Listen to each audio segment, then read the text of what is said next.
Congratulations to Cape Verde. For the first time ever, they have qualified for FIFA World Cup 2026. An amazing achievement to leapfrog the likes of Cameroon, even Angola. When that draw was made, Angola were seen as a potential team that could have done some damage in that group. But it's Cape Verde that get the top spot. They've smashed ESWATINI 3-0.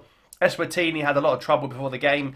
They flew from South Africa to Dubai, then from Dubai to Cape Verde because they missed their connecting flight in Morocco. So Eswatini, of course, had nothing to play for. Cape Verde win 3-0. It was never in doubt, to be honest. Cape Verde will be at FIFA World Cup 2026.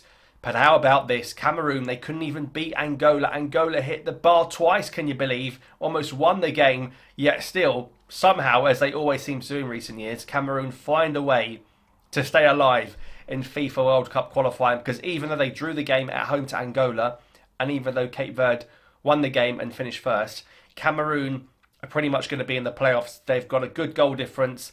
That point doesn't change too much. If they'd lost to Angola, it would have been a different story. I think they kind of knew that because Cape Verde had won, or they were winning or whatever, that if Cameroon won the game, it wouldn't make a huge amount of difference. So Cameroon, I think, are going to be in the playoffs. They're going to settle for the playoffs. They did not look good. They subbed on Abubakar and Choupo-Moting late on. Didn't really have too much of an impact. So we'll see how Cameroon fare in the playoffs.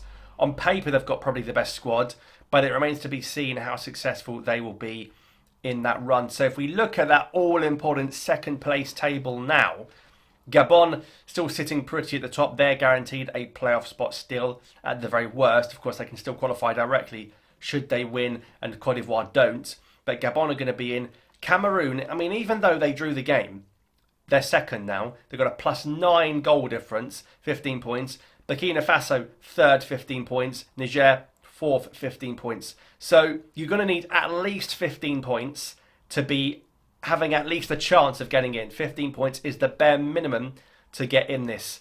Madagascar, we know, are out. Namibia, we know, are out. And even Namibia today got tonked by Tunisia 3-0. So Namibia won't be in these playoffs. They're going to finish last in this leaderboard, it looks like. So you've got DR Congo.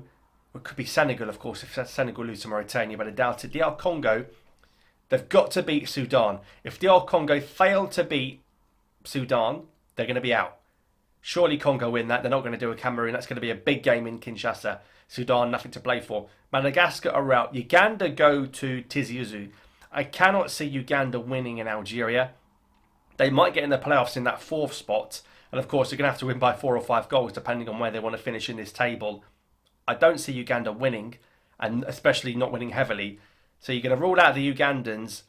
Congo should win, and their goal difference is better than Niger's. So Congo would get in that top 4. And then it's all down to what happens in that Group C with Nigeria, South Africa and Benin.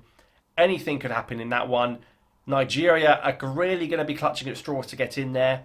If Benin go to Nigeria and win, Benin will go to the World Cup. South Africa can't get in as a playoff team.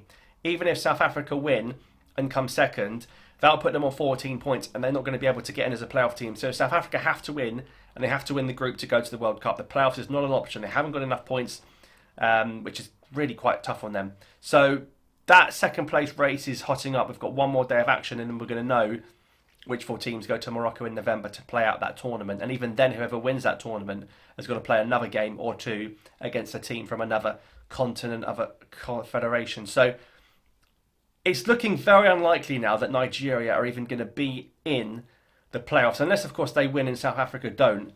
And goodness me, if Nigeria won that group, it would be pure carnage. I don't even think the most diehard Super Eagles fan would be saying that they deserve to be in that.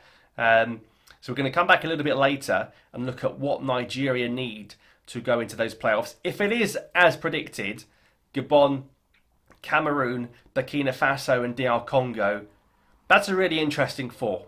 And it's going to be based on the FIFA ranking of those 4 teams, who plays who in the semi-finals. So I suspect Cameroon and Congo are going to be higher than Burkina Faso and Gabon. So we could see a Cameroon-Congo final. That might be a really good game to watch. And this is going to be really football heritage, African football heritage, I should say, when the playoffs come around. But all the credit tonight goes to Cape Verde, and what a job they've done to get to this tournament. They didn't even qualify for the AFCON, but just 500,000 population and Cape Verde are going to the World Cup next summer. And I'm sure every African is going to be supporting Cape Verde as a neutral when they're playing their games. So imagine England, Cape Verde, and all that sort of stuff. But yeah, congratulations to Cape Verde. We'll be seeing you at the World Cup next summer. We're seeing you very soon on here, hopefully. So drop a like, and I'll see you next time.